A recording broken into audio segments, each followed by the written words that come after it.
we've got with us Joanne O'Sullivan. So before we jump in, let's check in with our first guest. Joanne, how are you feeling today? I feel great. It's a beautiful day. Sun is shining. Excited to be here and to see a friendly face. So thank you for inviting me. It's great to have you, Joanne. We have known each other for probably close to 20 years, so I'm so glad you could be a part of the show. And today's show is going to be about humor, vulnerability, and how to tell your story with that. And really exciting also, Joanne is going to be sharing with us at the end how to write a pitch for your TV show. So stay tuned to the end. If you are new to TFR, This Feels Right. This is the show that's about how to influence others without manipulation. And what that means is we want to be able to connect to the logic when we're speaking to people. And more importantly, the part that we often forget is connect to the emotion. So the other person goes, yeah, this feels right. And so listeners, if you want to be able to shift ideas and shift behaviors or shift actions, then you are in the right place. We've got our leaders and our experts to give us the tools and tips to help us get there. And Joanne O'Sullivan is today's show, like I said, is about humor, vulnerability, and telling a story. And she is the right person to do this because Joanne is a stand-up comedian for 20 years, would you say? Yeah, probably a little bit longer, but yeah, around 20 years. Yeah. In that ballpark, and has performed across North America. She is also a television writer for Canada's top comedy shows. In fact, she's been a winner of the Writers Guild of Canada and a nominee for the Canadian Comedy Awards. So she has done this most recently with her most recent one-woman show. She's written, I think, 3 of them. Is that correct? Yeah. The most recent one is She Grew Funny, which just got to play virtually across Canada through the National Arts Centre of Canada. So quite a prestigious opportunity for us to get to see that show. And we're going to unpack that a little bit more. And what's interesting also is, as we said, Joanne is going to help us write that pitch for the TV series, how that works. And because Joanne is also a business coach and facilitator and learning designer, and has worked with many of the top organizations around the world in helping people in business communicate better. Is that right? Do I have that right so far? That's right. It sounds so lovely hearing it all at me like that. But yeah, that's who I am. I know you should be already retired. I know. Tell me about it. The most recent project you have going on, Joanne, is a YouTube called Incremental Improvements. And This is really funny. This has got everything from how to cook with oils to how to give your cat a high five. So tell us, where did this come from? So being in quarantine like I am and being on social media like we all are, I've been noticing people taking this time to, finally get into shape or learn how to run their marathon or write the next big book. And I was starting to panic that I wasn't doing enough, that I wasn't improving myself as a human, like making enormous improvements. And as a way for me to reduce that panic, I thought, well, I can do incremental improvements. I think I'm ready for incremental improvements. So I've been doing this YouTube show called Incremental Improvements. Well, people come on and they teach me something, like you mentioned, like I knew nothing about cooking oils. So I learned a little bit of how to cook with oils. I learned how to, use your pets as a source of amusement while you're in quarantine, how to buy, good beer on a quarantine budget. So, but with the funny, I'll be honest with you, Joel, the funny thing about that show is I thought it would be a comedy, but the thing that people are returning to it for, the thing that people are really enjoying are the little tips. Like people really are enjoying the tips that they're getting. So it's still funny, but now I'm actively seeking out like genuine tips for just small little things that you can do to do, an incremental improvement in your life. And people have been liking it. So. Well, Joanne, this absolutely, this goes with your brand, which is always how you're able to think of that next question. You ask the question or you say what people are thinking, but not necessarily, but like deep down, the little thing that they didn't realize they were thinking about and going, oh yeah, know what? I thought I knew everything about oils, but I never really looked it up.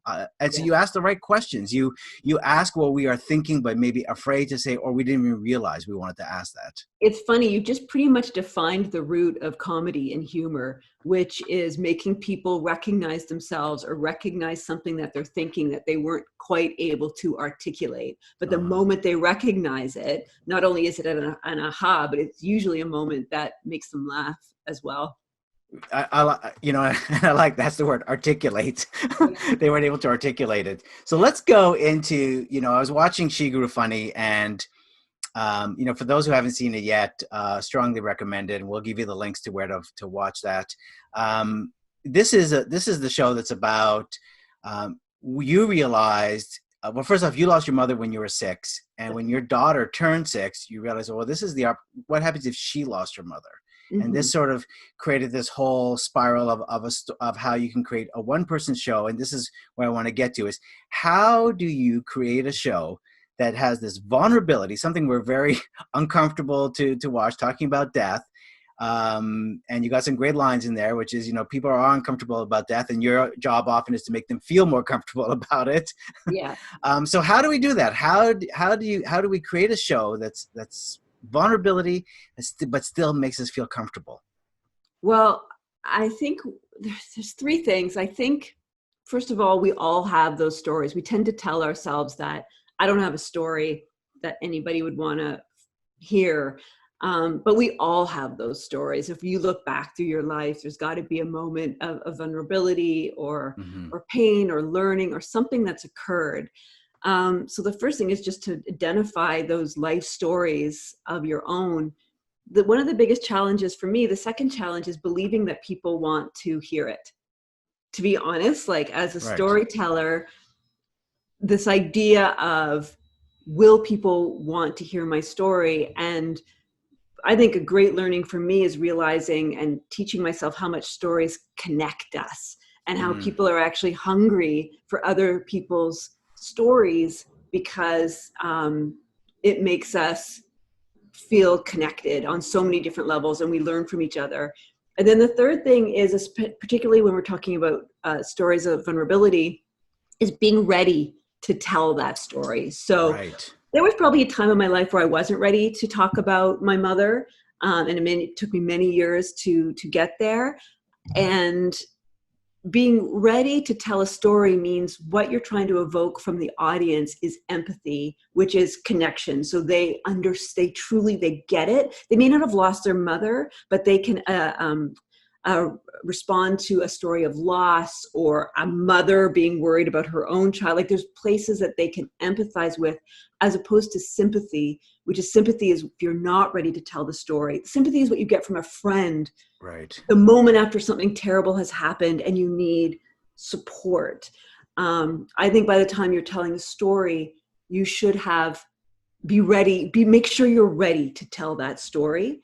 For me, that makes the audience feel more comfortable in receiving it, because it's different than therapy, and it's different than getting support from a friend right after a major loss.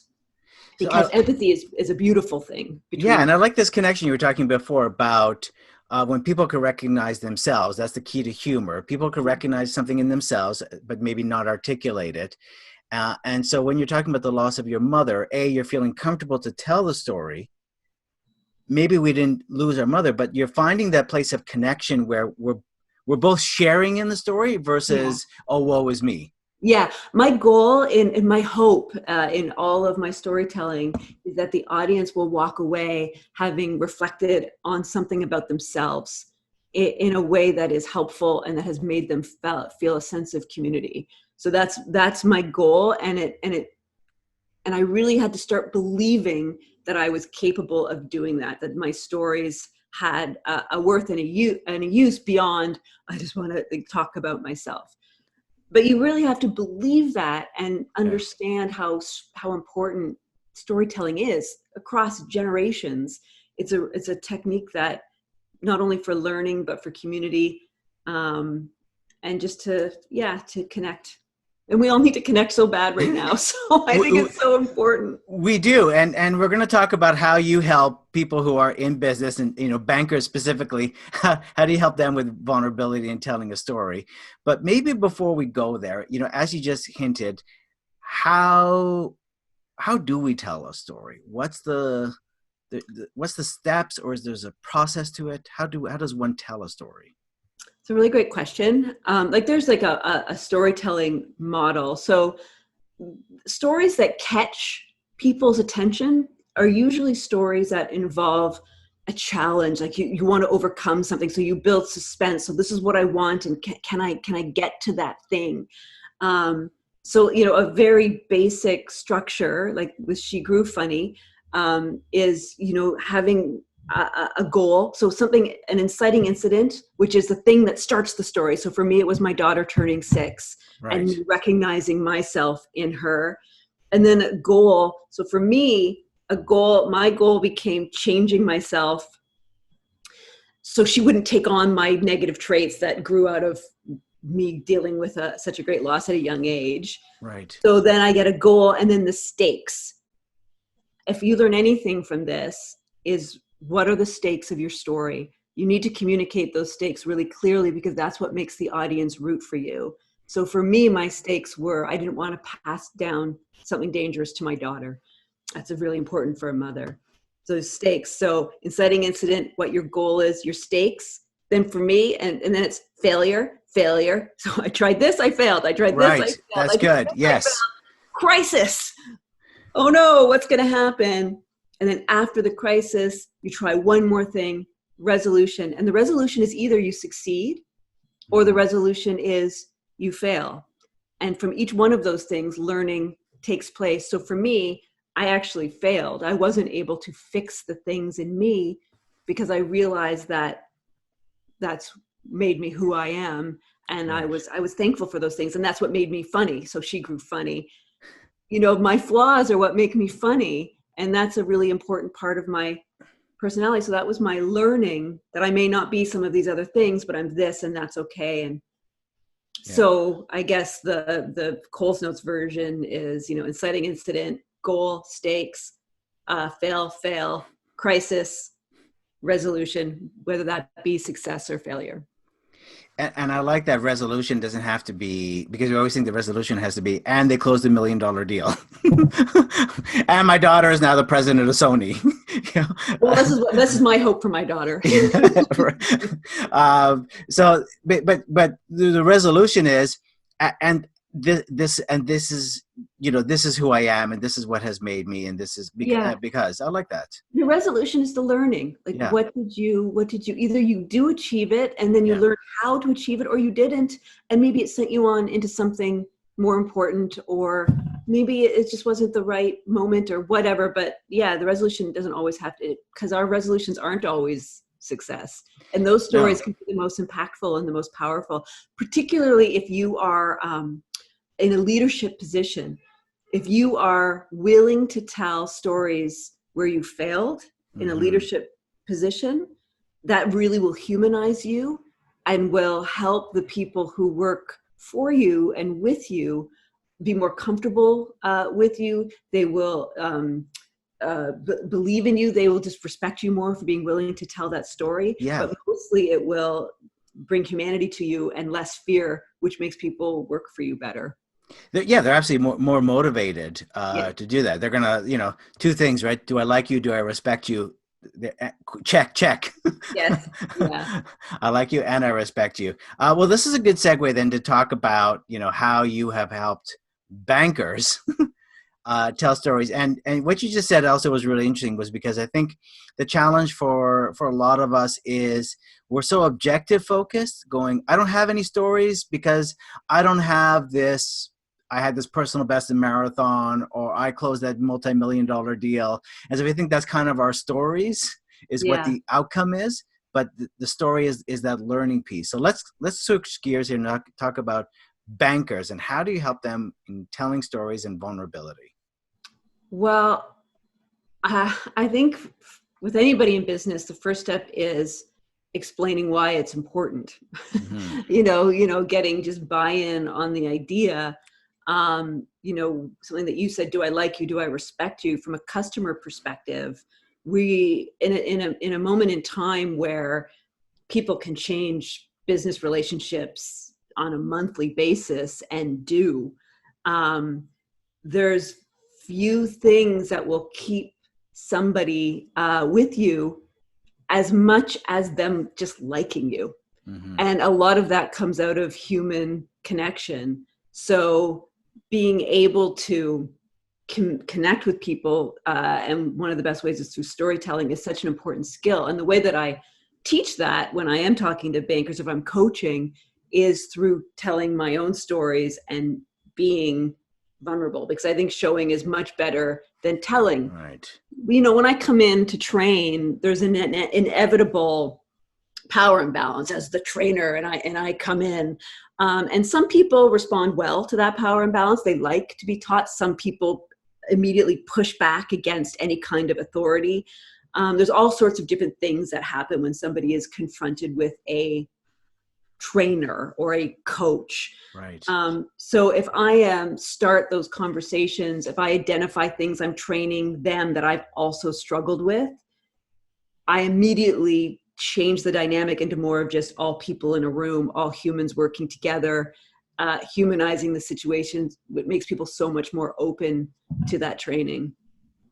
Well, you're modeling what you just said. When leaders tell a story about their own failures and they have that sort of vulnerability, you come into an environment where nobody knows you and you have to get buy-in pretty fast. Yeah. Because we're going to spend the whole day and we're going to be doing stuff that everybody has probably been having nightmares at 3:00 in the morning about. Oh my God, tomorrow I'm going to spend a whole day having to tell a story in front of my colleagues. In front of people, I'm going to have to.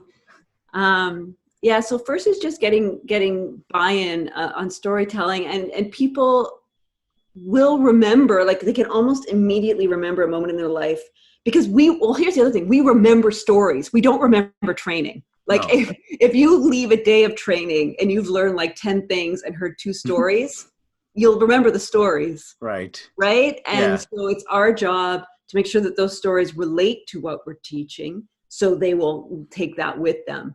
But as soon as you say that, people will go, oh, that's right. Like that training last week, I don't really remember the training, but I do remember the story of the woman relating to a customer, and that customer getting mad, and out of fear, she did this, and then it worked. And so then they'll remember.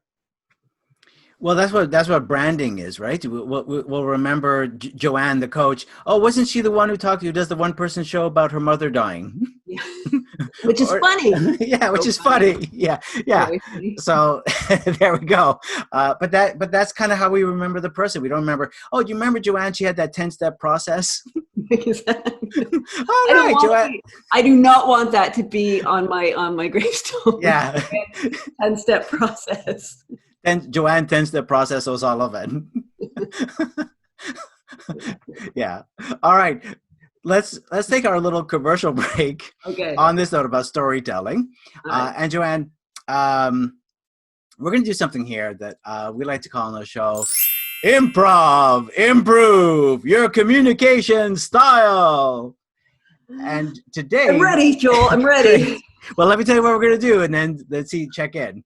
We're going to do something called last letter, first letter. So we're going to tell a story, and I'm going to get whatever the last letter that person says has to become the first letter of your sentence. So the last letter of the last sentence becomes the first letter of your sentence. Okay. Got that? I'm nervous. Right. Let's come up. Yeah, we all are. We're following your storytelling. We're having drama.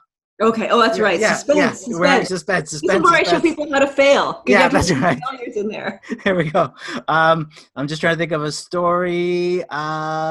We need a title for the story. Let's see. We were talking about 10 steps. Oh, perfect. We're going to talk about the. We're going to call it the steps to cooking. Great. Yeah. All right. So I'll start us off if that makes you feel a bit more comfortable. Mm-hmm. So listen for the last letter. You ready? Of your last word. Of my last word. Yeah, exactly. Here we go. Joanne, it's my wife's birthday coming up, and I'm going to try to bake a cake. Everyone thinks that's an amazing idea, Joel. But before you begin, what is your wife's favorite flavor?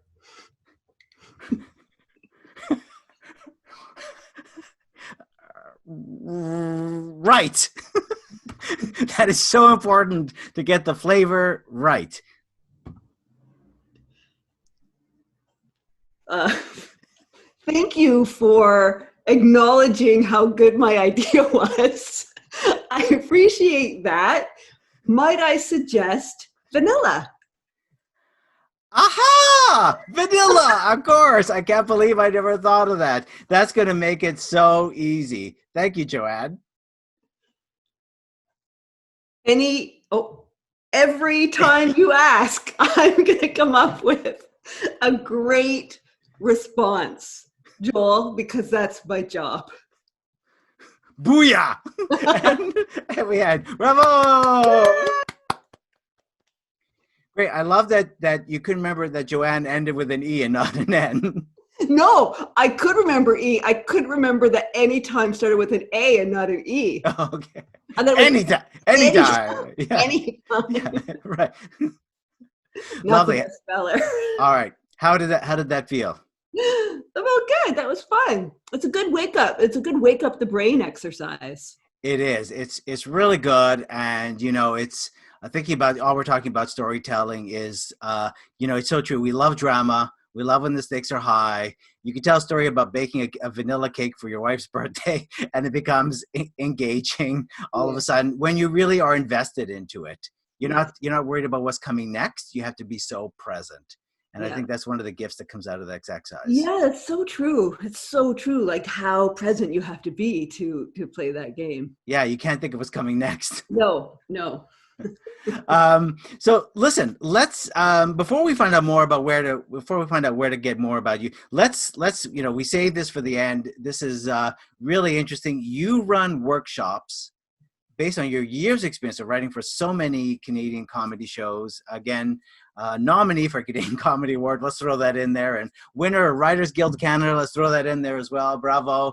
Now you run workshops on how to write a pitch for a TV show. So, what are some headlines from this? What are some things that we could take from something like that? Well, can I just get a little bit background on how it started? So I've pitched, so I'm a bit of a story. I love stories. I'm a bit of a story machine. Yeah. And I have probably pitched about 25 or more shows, and I've optioned quite a few. So because of that, people started coming to me and saying, I need to write a pitch document to pitch my show. And I used to just do it for friends. And then I realized this is a skill that people need to learn how to do in order to go to either producers or television networks, or even it's all the same kind of storytelling. And so the headlines of what I teach is mostly when people come to me, what they are struggling with in terms of this pitch document is how to get the show in a concise, manageable document that is a clear, that clearly tells their story. So for me, it's mostly about that structure that I told you right at the beginning. It's always the same thing. It's like knowing who your protagonist is, and really knowing who your protagonist is, and knowing how they became who they are today, knowing in a really clear way what their goal is. And I teach people how to articulate that, like what is their goal and what the stakes are. The most important thing, because people will not tune into your show unless they care about the characters. And the only way they're going to care about the characters is if they have some kind of stakes. And then I talk about, on the dramatic side, how to create a dramatic engine. The stakes and the goal rub up against each other to make a dramatic engine. On the comedy side, that happens and the further these things are apart, the funnier it is. Like the further things are apart, the more comedy you're going to get in that engine. And I go into, and specifically how to create those engines to convince an executive that your show has legs, not only past the first season, but the second season and the third season. And that all has to do with your protagonist, their goal, and their stakes. And then I just talk to them about how do you make people see your show? Like when I'm reading a document, I need to understand exactly what I'm going to be seeing day to day. Like what is the actual show? So we talk about clarifying that and then the different characters.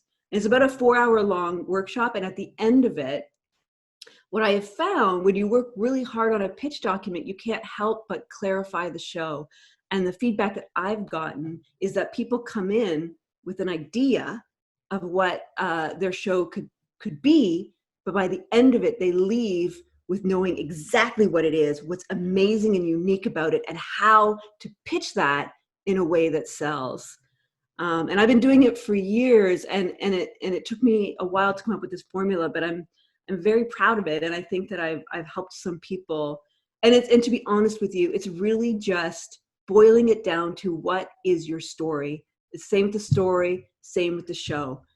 Boiling it down, and we find that difficult to do. We tend to do this when we, but boiling it down to a straight line, to a straight narrative of what your show is fun. I think this is so timely. I think as we're going through a new normal for a long time, I think a lot of people are thinking about how to reinvent themselves. And maybe some people are thinking about, hey, there's an idea for a TV show in this. And again, it's not thinking about the outcome, what the end result is, because it's about thinking of the journey, I think is what you're saying, and who are our main characters and what their growth journey is and what made them. So I think that's a great way to look at it. And I think this has other avenues as people are looking to reinvent. So maybe you're not looking to write a TV show, but maybe you're just looking to define your personal brand or your business's brand. Yeah, you're looking to define that in different ways. So I think this is a great exercise for people who are looking to, and we all have to now kind of reinvent ourselves because it's things 100%. Are changing. Yeah, absolutely, 100%. So where let's segue now to learn about where can we find out more about this. So first up, where if we are interested in this workshop, Joanne, where can the listeners learn more about this pitch writing workshop? So I have a website. It's www.joanneo'sullivan, all one word, joanneo'sullivan.ca. There's another .com. She's also a writer. She's lovely. We've met on Twitter. Okay. Really nice. But she's .com. I'm www.joanneo'sullivan.ca. And the incremental improvements, I think it's just YouTube Joanne O'Sullivan. And the She Grew Funny, if it's okay. Yes. If you want to watch that, it's still up on my Facebook page. It's public. Okay. And you just go, I think just on Facebook, Joanne O'Sullivan, O''.